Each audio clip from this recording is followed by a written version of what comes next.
И додека се уште трае новинарската презентација на Mazda 3 во Португалија, ние со неа се соочуваме на домашен терен.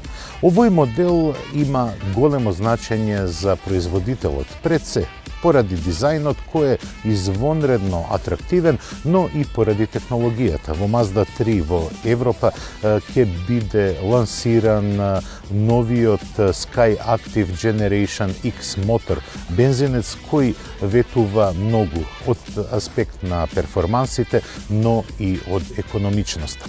Сепак, денеска го имаме дволитрениот бензински мотор, парен со автоматска трансмисија, но и хибриден погон, кој има дополнителен електромотор кој произведува 8 коњски сили.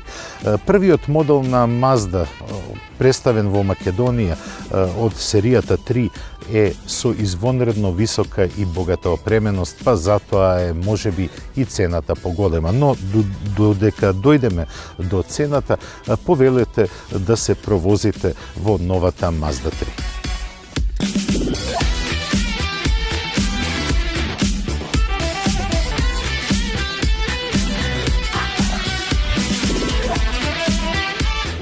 Престојот во внатрешноста на Mazda 3 е онаков како што се очекува да се почувствува во премиум сегмент, иако Mazda не е припадник на премиум класата. Сите внатрешни елементи се направени од гумирана пластика, дури и обшиени со мек материјал, така што даваат едно сосема пријатно чувство во внатрешноста. Истото можам да го кажам и за седиштата, кои се обложени со кожа и имаат италијански шарм. Но, што нуди Mazda 3 за возните својства? Skyactiv технологијата во голема мерка се однесува на намалување на тежината на возилото, па затоа и перформансите се многу подобри. Изработена од лесни легури, каросеријата на Mazda 3 нуди една поголема цврстина во самото возење, но и подобар респонд на сите команди, особено кога се вози на пат ваков кој што се наоѓаме ние сега, значи на пат полн со свиоци. Во име на екологијата, Mazda 3 ги потисна дизел моторите, што не значи и дека ги изфрли од понудата. Ние се наоѓаме зад управувачот на изведбата со дволитрен бензински мотор кој има 120 коњски сили.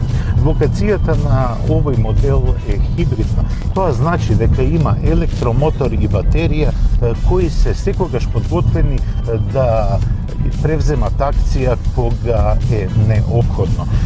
Електромоторот испорачува 8 коњски сили, нешто испод 8 коњски сили, но сосема е доволен да се вклучи во меѓузабрзувањата и да ја погони оваа каросерија подинамично. А кога станува збор за динамичното возење, тогаш Mazda 3 можам само да ја окарактеризирам со највисоки оценки.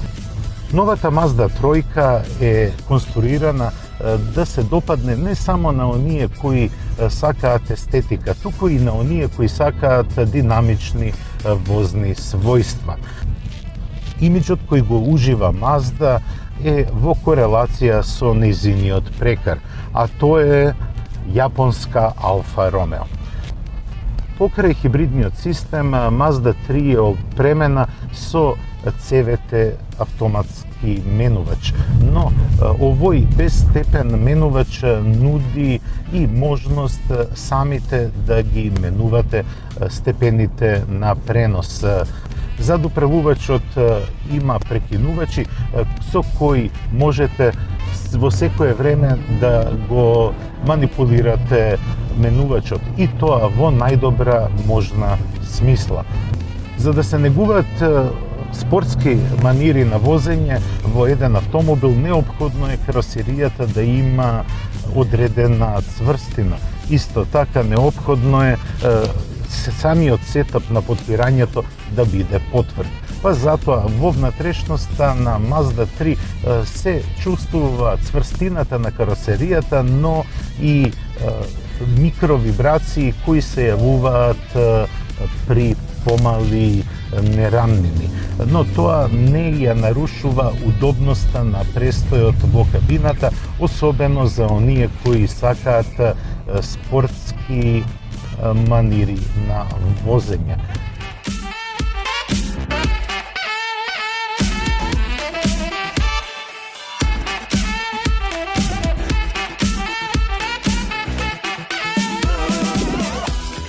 Ќе се вратам малку на севкупниот впечаток во внатрешноста. Таа е изработена квалитетно и прецизно. Нема компромис во материјалите, но се забележува дека внатрешноста не е многу просторна.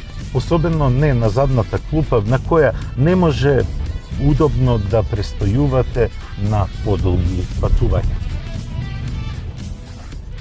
На централната конзола доминира дисплеот, кој е веќе препознатли во сите модели на Mazda. Но за мене, како возач, многу е битен head-up дисплеот кој ги очитува елементарните податоци на брзината на движење, па и на мерачот на вртежите. Мултифункционалниот управувач е ниско поставен.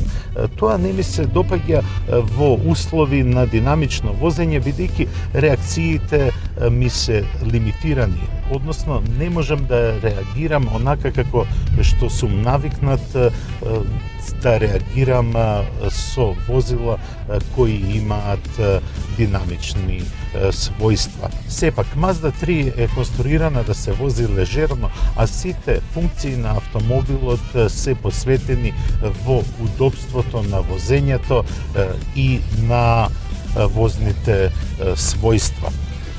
Доаѓаме и до цената на чинење на Mazda 3. Не збориме за вредноста, туку за цената. Ова е првата изведба на Mazda 3 која е внесена во Македонија. Па нормално е таа да биде опремена на највисоко можно ниво. Скоро цела листа на дополнителна опрема е вметната во неа. Па затоа и цената е висока. 30.980 евра.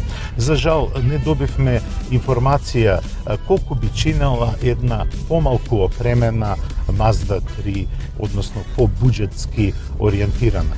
Тоа ќе го откриеме во наредниот период, бидејќи такви модели на Mazda 3 ќе дојдат во Македонија, а и ние едва и чекаме да видиме која би била цената на таквите изведби. Mazda 3 е популарна не само поради нејзината издржливост, туку сега и поради нејзиниот извонредно атрактивен дизајн, во кого нема никого да оставите рамнодушен и многу често ќе бидете мета на љубопитните погледи. Тоа беше се за оваа емисија. Бидете во добро расположение и здравје до следната средба за 7 дена. До гледање.